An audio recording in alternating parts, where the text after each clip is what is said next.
Hello दोस्तों, अभ्यास point YouTube channel में आपका स्वागत है। मैं मोहम्मद आलम सर। आज मैं इस वीडियो में लेकर आया हूँ पावलोव महोदय के बारे में बताऊँगा आपको। पावलोव महोदय एक ऐसे वैज्ञानिक हैं जिनके बारे में आपको ढेर सारी मैं जानकारी दूंगा। पावलोव महोदय एक ऐसे वैज्ञानिक हैं जिन्हें नोबेल पुरस्कार से भी पुरस्कृत किया गया है। इन्होंने पहले किस जानों को प्रयोग किया है, इनके कितने सिद्धांत हैं, ये आज ढेर सारी जानकारी मैं आपको बताऊंगा। ठीक है, तो चलिए मैं देखता हूँ। देखिए, पावलोव ने सबसे पहले अनुकूलित अभिक्रिया का सिद्धांत दिया था। इन्हें रूसी मनोवैज्ञानिक के नाम से भी जानते हैं। इन्हें 1904 ईस्वी में नोबेल पुरस्कार भी दिया गया था। इन्होंने पाचन क्रिया पर शोध किया था और इन्हें हमें अनुबंधन का जनक भी कहा जाता है। आगे देखेंगे हम इनके कितने सिद्धांत हैं, इस सिद्धांत के बारे में जानकारी लेंगे। इनके जो सिद्धांत थे, ये पहला जो सिद्धांत था वो शास्त्रीय अनुबंधन का सिद्धांत। दूसरा जो था अनुबंधन का सिद्धांत, जिसे अनुबंधन के सिद्धांत को हम कहते हैं क्लासिकल कंडीशनिंग का सिद्धांत। तीसरा जो होता है अनुकूलन का सिद्धांत और चौथा जो होता है क्लासिकल थ्योरी का सिद्धांत। पांचवा जो सिद्धांत होता है वो अधिगम का प्राचीन सिद्धांत, इसी को हम परंपरागत का सिद्धांत भी कहते हैं। और छठवां जो होता है इसी को हम कहते हैं एसआर का सिद्धांत। इन्होंने सबसे पहले, ठीक है, एस टाइप का सिद्धांत दिया था। ठीक है, एस टाइप का सिद्धांत इनका मेन लक्ष्य था। ठीक है, और इन्हीं सिद्धांतों से हमें क्या है प्रश्न पूछे जाते हैं। जैसे आप बीएड की तैयारी कर रहे हैं, टेट का तैयारी, सी टेट का तैयारी कर रहे हैं, सुपर टेट का तैयारी कर रहे हैं, पीजीटी का तैयारी कर रहे हैं, तो पावलोव से 3 क्वेश्चन जरूर आते हैं। तो आप इन पावलोव के बारे में अच्छे तरीका से समझ लीजिए, जिससे आपको कोई भी परीक्षा दे रहे हैं, जिससे आपको पावलोव के महोदय के बारे में जानकारी हो, जिससे आपका कोई भी प्रश्न गलत न हो।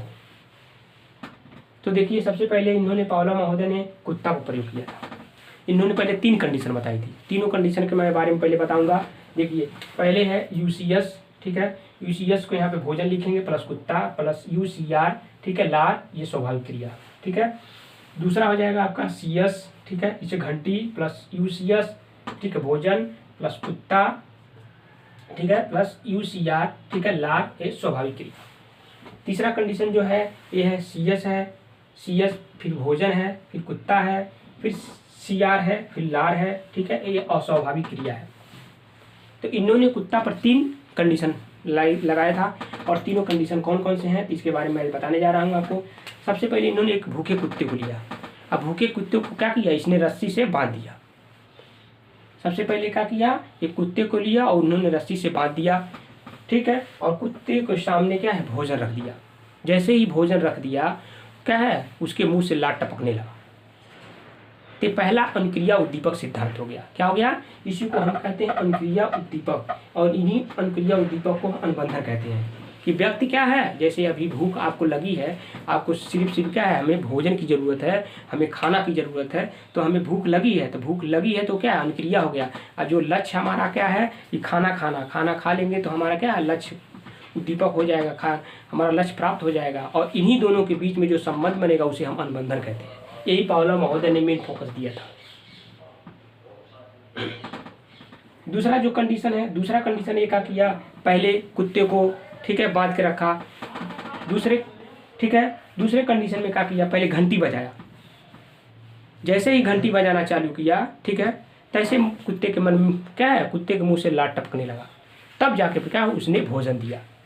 तो कुत्ता ने पहले दूसरे कंडीशन में क्या सीखा कि पहले जैसे ही घंटी बजेगी तैसे हमें भोजन मिलेगा। कुत्ते के क्या है, इसे ऐसे फीलिंग हुआ। तीसरा जो कंडीशन था, तीसरे कंडीशन में ये किया कि पहले कुत्ते के सामने घंटी बजाना चालू कर दिया और घंटी बजाते ही फिर कुत्ते के मन में क्या हुआ, लार, कुत्ते के मुंह से लार टपकने लगी। कुत्ता ने सोचा जैसे घंटी बज रही है वैसे क्या है भोजन मिलेगा, तो उसने तीसरी बार क्या किया, भोजन ही नहीं दिया। तो उसने क्या है, इसे हम कहेंगे अस्वाभाविक क्रिया है।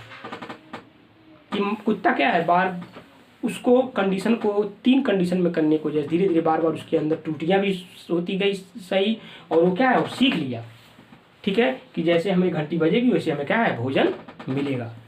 तो यही 3 कंडीशन, ठीक है, पावलोव महोदय ने बताया है। अब इसमें हम बताते हैं, जैसे आपसे पूछा जाता है कि UCS का मतलब क्या होता है, अनकंडीशनिंग स्टिमुलस बोला जाता है, आई से अनकंडीशनड रिस्पॉन्स बोला जाता है। ठीक है, अनकंडीशनिंग स्टिमुलस, देखिए यहाँ पे क्या हो गया, भोजन। तो भोजन जो क्या है, आपका उद्दीपक है। ठीक है, और यहाँ पे UCR जो है लार है, तो आपका क्या है, इसी को हम कहेंगे ये उद्दीपक हो जाएगा। उद्दीपक मतलब क्या हो गया, आपका भोजन जो है वो हमारा क्या है, यहाँ पे उद्दीपक है, लक्ष्य है। ठीक है, यहाँ पे क्या हो जाए, ला टपक रहा है, UCR है जो है, तो यहाँ पे क्या कहेंगे, रिस्पॉन्स। ये होता है रिस्पॉन्स, जिसे अनक्रिया कहते हैं। कि व्यक्ति क्या किया, देखकर, ठीक है, सीख रहा है। ठीक है, इस तरीका से इन्होंने प्रयोग किया था। आगे देखते हैं हम। ठीक है, इनको 3 कंडीशन इनके मेन, ठीक है, वेरी इंपॉर्टेंट है, और इसी को आपको क्या है, रटना है। ठीक है, और आगे मैं 1-2 एग्जाम्पल और बताने जा रहा हूँ। जैसे कोई लड़का भूखा है, उसके सामने लड्डू रख दिया गया, जैसे ही लड्डू रखा गया उसके मुंह से क्या है, पानी छूटने लगा। तो जैसे पानी छूटने लगा तो उसने क्या है, उसके लक्ष्य जो है क्या है, उद्दीपक हो गया, मतलब उसको लड्डू को खाना है, और हमारा जो सोच हो गया, क्या हो गया, वो क्या है, अनक्रिया हो गया। इन्हीं दोनों के जो बीच में बन जाएगा वो हमारा क्या हो जाएगा, अनुबंधन हो जाएगा। इसी को हम अनुबंधन, ठीक है, कहते हैं। तो पावलोव ने इसी को अनुबंधन पर सबसे ज़्यादा फोकस किया था। ठीक है, और एक एग्जाम्पल मैं आपको और दे रहा हूँ। ठीक है, जैसे कोई व्यक्ति को 5 बजे भोर में उठना है, उस लड़के ने क्या किया, अलार्म लगाया और 5 बजे, ठीक है, उसी अलार्म के बजने से उठ गया। तो इसी तरह से 2 से 3-4 दिन ये प्रक्रिया किया, और ठीक क्या किया, उसको सीख लिया, अनुक्रिया किया, उसका उद्दीपक क्या है, लक्ष्य प्राप्त हुआ। किसी दिन ऐसा हुआ कि वो अलार्म ही नहीं लगाया, और अलार्म न लगाने की वजह से फिर भी वो उठ गया। तो उसका मतलब क्या है कि वो सीख गया। ठीक है, तो उसके बीच में जो क्या है, अनुक्रिया उद्दीपक दोनों क्या हो गया, संबंध हो गया, और इसी के दोनों के बीच को जो हम संबंध कहते हैं, जिसे अनुबंधन कहा जाता है। तो आज वीडियो में इतना ही, फिर कल मिलते हैं नेक्स्ट डे। तब तक के लिए नमस्कार।